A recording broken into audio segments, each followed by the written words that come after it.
Update. I went to the gym and had a surprising conversation with the owner there after my workout. And, sorry.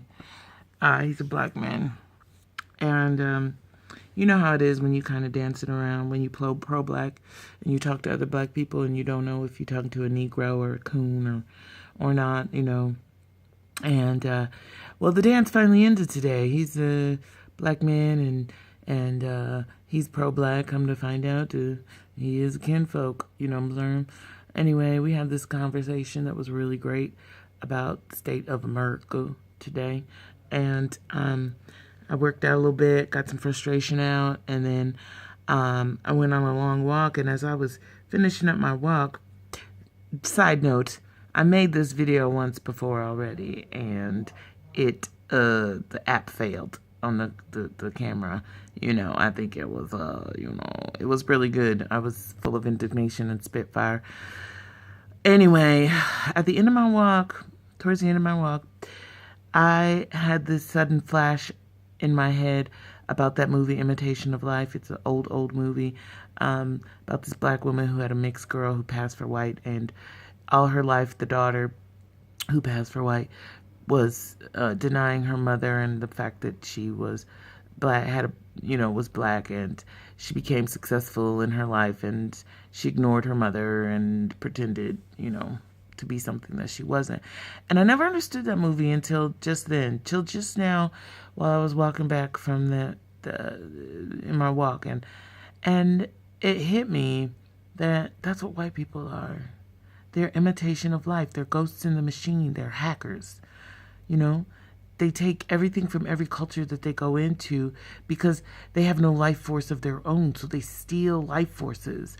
They are energy suckers. They're parasites. And there's a level of me that knew that already. But there's grades and levels to everything that you go through, everything that you learn. And I think that it finally reached a point where it sunk down into my spirit that these people they're not sustainable on their own. That we give them life. Everything they have, everything they've gained in this life is from stepping on the necks and spines of other people. And like I said, I already know, I'm not stupid.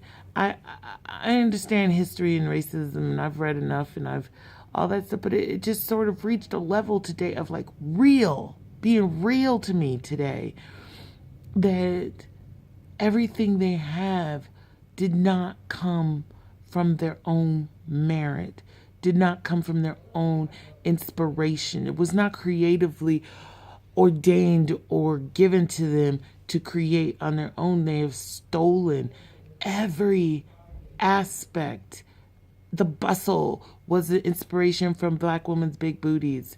The every basic invention, washing machine, internet, the monkey wrench, everything is taken from other people. Their music, their dance, the lingo that they speak, the calendar, everything was stolen and bent and twisted. And then they're like these zombies walking around, and then they make fun of us for not being zombies too.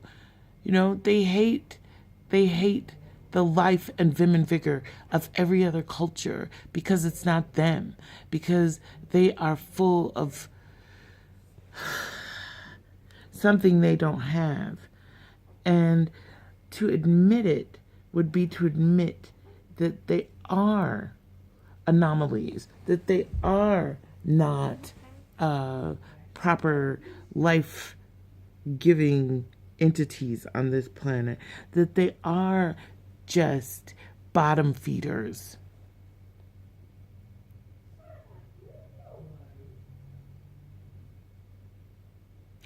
They are an imitation of life.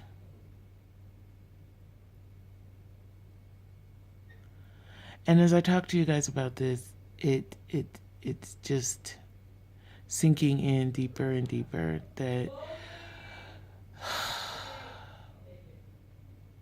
I've known there's nothing wrong with us innately as a people. But there's really nothing wrong with us. We are healthy. We've just been inoculated with the sickness. And I've recognized that this relationship is an abusive one. And that we've just been in survival mode by imitating them. And like any abusive relationship, the person hates you for changing, for bowing to their will. And I don't even know where I'm going with this anymore. But I'm in the middle of something, y'all, and there's something mentally explosive about to happen. And I thought I was on the verge of something before last year when my brain exploded from waking up. But this feels really big, whatever I'm going through.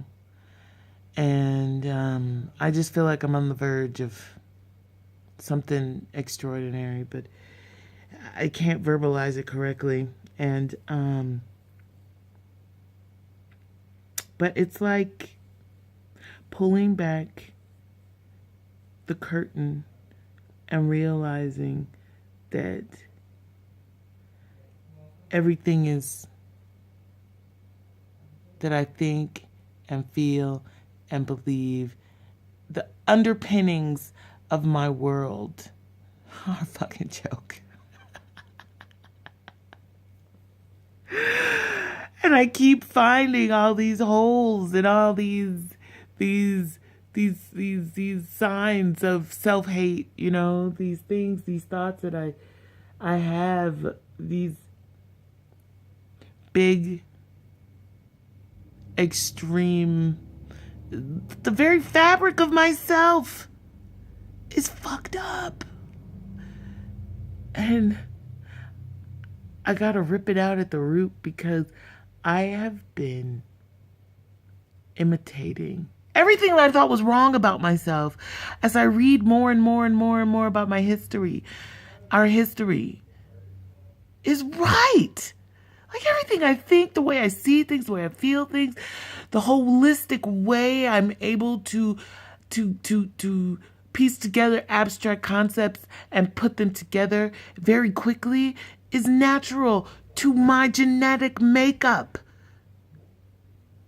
to everything that I am inside my ancestry.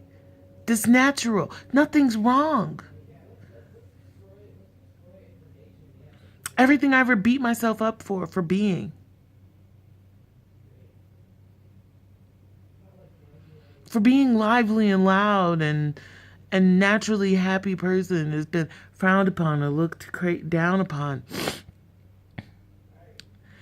You know, reading Frances Cress Welsing and reading Urugu and reading Queen Nanny and reading even the Iceman Inheritance has opened my eyes to things. And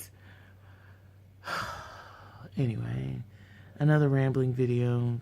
I'm sorry. Okay. Bye.